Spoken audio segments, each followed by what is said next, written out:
Seth, what was your number one pick for August 2015?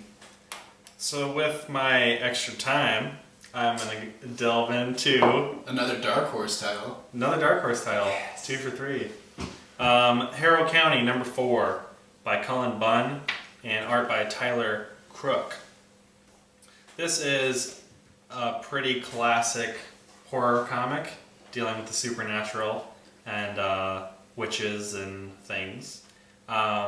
But what really, this book, the first 3 issues I've liked a lot, especially the art, but this issue really turned a corner for me, and I'll explain why.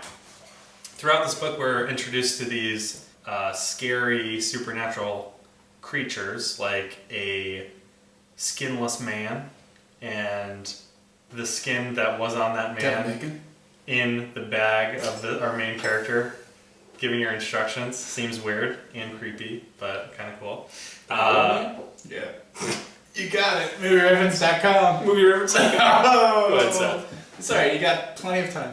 Plenty of time. Some other creatures we run into, a bunch of ghosts in a creepy graveyard.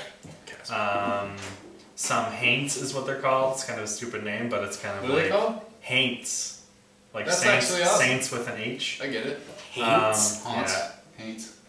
Haints haunt you. Think about it. I love it. I absolutely adore alliteration, so. They are kind of like these boar shadow creatures that live in the woods. Anyway, throughout the first 3 issues, our main character, this 18-year-old girl, is running into these characters and being scared shitless by them, and kind of running away from home because she finds out that the village is trying to kill her because she has some connection to this witch that they executed 18 years previous. But this issue, we really get the sense that these creatures she was running into is not what she should be scared of, but rather the people around her and her dad and his friends, who this issue reveals kind of what their relationship is to this girl and the witch before. And it's a really cool twist, and it really puts the main character in a position of power where she's the one striking fear in these people rather than the other way around. And I really liked it. The art is really cool. There is a creepy character that we're introduced to in this issue, and a couple of the frames do a wonderful job of making him a really creepy old dude. That's interesting art. I do not like that art. Right, like it just looks like off like the cuff. puppet-like.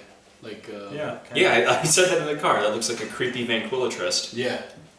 This or master shadowy frame with his eyeglasses lit up is really cool, and you get like flashback scenes that are a little different in style. So would you say like I really like the colors.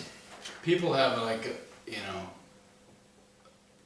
a resistance to horror comics, just like horror movies.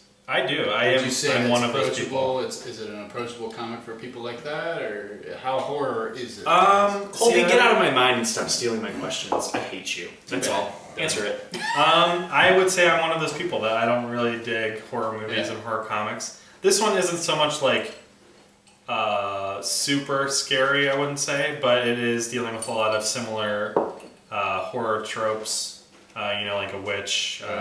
Raising creatures and trying to convince people to follow her and stuff like that. And you also deal with the mob and mob mentality about an unknown creature, stuff like that. But honestly, it's much more centered around this character, and that's the vehicle you're following. So I think in that way, it does a much better job of like presenting you with an accessible story rather than dealing with just it's definitely not hardcore horror. Right. It's not gore. It's not.